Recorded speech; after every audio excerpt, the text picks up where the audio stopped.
Chashalo Ramnogor de Badargat Amsio Tongmani Pukiri Berenaika Montri Sudangsu Das Ashalo Bini Logio Tonka MC Nimer Emily Tipok Mujumdar Day Emily Minarani Shorkar Akosang Oshala 30 no Watni Almarati Lawo Tongmani Pukiri Berenaika Montri Sudangsu Das Abin Hiakulo Koktum Bandani Bising de Kokshanani Tangai Montri Sudangsu Das Shaka Dakti no Opukiri no Sab Eba Kasang Clement Hiagulo Asas Klajang Nei Ablu Karibote Badal Vidana Kokmani Koklam Shaka Montri Sudangsu Das Ramnagar বিধানসভা এবং আমাদের বাদারঘাট বিধানসভার সংযোগস্থলে এখানে কিছু পরিত্যক্ত জলাশয় আমরা দেখেছি।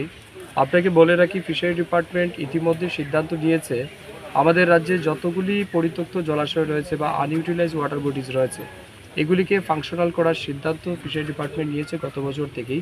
সেই অনুযায়ী আমরা বিভিন্ন জায়গাতে জলাশয়গুলিকে আইডেন্টিফাই করছি। সব জেলাতেই আমাদের এই সমস্ত চিহ্নিতকরণ করার কাজ চলছে। আজকে আমরা এই আমাদের মাননীয় মেয়র মহোদয় এবং স্থানীয় বিধায়িকা মীনারানী সরকার, দীপক মজুমদার সহ আমরা এখানে উপস্থিত হয়েছি। এটা কোন এরিয়া? বট্টপুকুর এরিয়াতে আমরা এসেছি, 37 নম্বর ওয়ার্ডে। তো এখানে একটা পরিত্যক্ত জলাশয় রয়েছে যেটা আমাকে মেয়র ইন কাউন্সিল গত রিভিউ মিটিংয়ে উনি তুলেছিলেন সেই দাবি। তো সেই অনুযায়ী আজকে মাননীয় মেয়র মহোদয় এবং বিধায়ক এবং স্থানীয় কর্পোরেটর যারা আছেন তাদের সহ আমরা ভিজিট করছি। উদ্দেশ্য হচ্ছে এই যে পরিত্যক্ত জলাশয় যেটা রয়েছে এটাকে সংস্কার করে যাতে মাছ চাষের উপযোগী তৈরি করা যায়, সেই জন্য এই ফিশারি ডিপার্টমেন্ট উদ্যোগ গ্রহণ করছে। তো আমরা আজকে ফিজিক্যালি ভিজিট করছি, আমার সাথে আমার দপ্তরের আধিকারিকরাও রয়েছেন।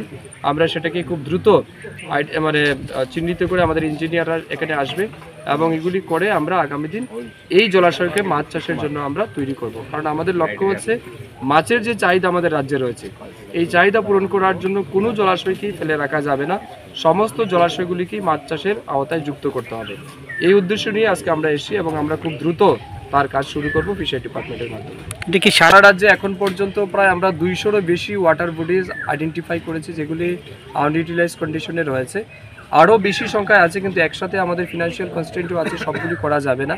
তো আস্তে আস্তে প্রত্যেক বছরই আমরা কিছু না কিছু ওয়াটার বডিজকে আমরা নেব এবং সেগুলিকে সংস্কার করে আমরা মাছ চাষ শুরু করব। প্রয়োজনে আমরা স্থানীয় যে সমস্ত কোঅপারেটিভ সোসাইটি আছে বা এসএসজি গ্রুপ আছে তাদেরকেও আমরা হ্যান্ড ওভার করবো যাতে তারাও মাছ চাষে এগিয়ে আসতে পারে। এই বছর যদি আমরা